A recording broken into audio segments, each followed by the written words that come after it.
لە وەسڵی بەشداربووانی ئاهەنگی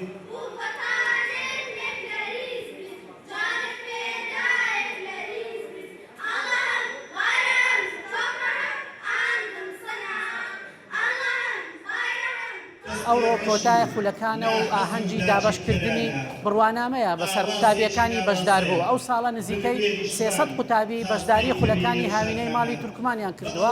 ئەو 300 قوتابیە دابەش کراون بەسەر خولی زمانی عەرەبی، خولی بەرگدووری ئافرەتان، خولی زمانی تورکی، خولی زمانی ئینگلیزی گەوران و بچکان. بەشداری خولی زمانی تورکی زۆر پێم خۆش بوو، هەموو زمانەکان فێر بووم. من نامدارنا لە خوڵی ماڵی تورکمان لە خوڵی تورکی ئینگلیزی بەشداریم کردووە و سوودێکی زۆریشم لێ بینیوە و هیوادارم ئەوانەی لێرەشن هەموویان سوودیان لێ بینی بێ.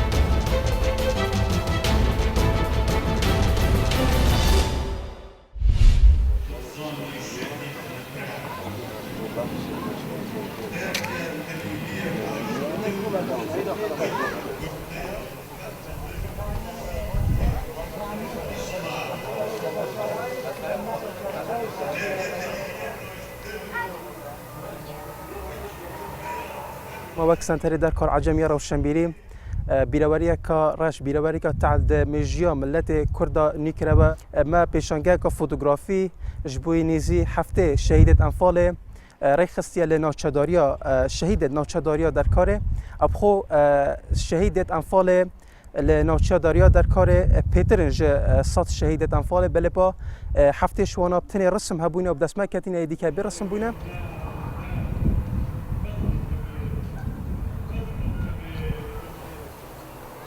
Ez ji binamala heft şehîdanim babim şehîd ew birayekî min pênc mamê min em gelek keyfxweşin ev rêke yanî bîreveriye Tûrsa bêne saxkirin bû bîrhatina şehîdê Enfalê û hem hes dikin her sal tiştê Tûrsa hebin 10 şehîdî 20 şehîdî ji mala me biçin û em bergêriyê ji a xwe welatê xwe bikin ji milletê xwe yê Kurd bikin.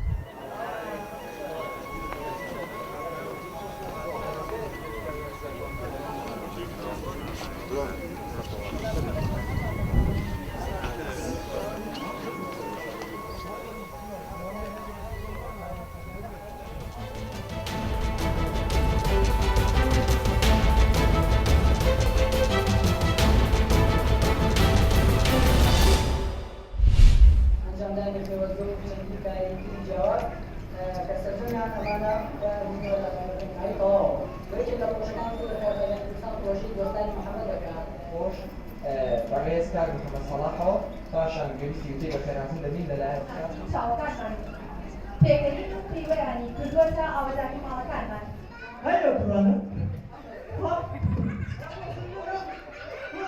ئەمڕۆ کوناوەندی سلێمانی ڕێکخراوی قوتابیانی کوردستان خولی نمونەی بەرەولوتەکەمان کۆتایی پێێنا و ئاهەنگی کۆتایی خولەکەمانەکەین. سپاس بەخوای گەورە ئەم ساڵ 15 ساڵمانە کە خولەکە کۆتایی پێهێنین لە خولەکەیە کۆمەڵە گوانەی پەروەردەیی کۆمەڵە گوانەی زمانی ئینگلیزی و عەرەبی خوێنراوە کە هیواداری ئینشاڵڵا سوودێکی باشی هەبووە بە قوتابیان.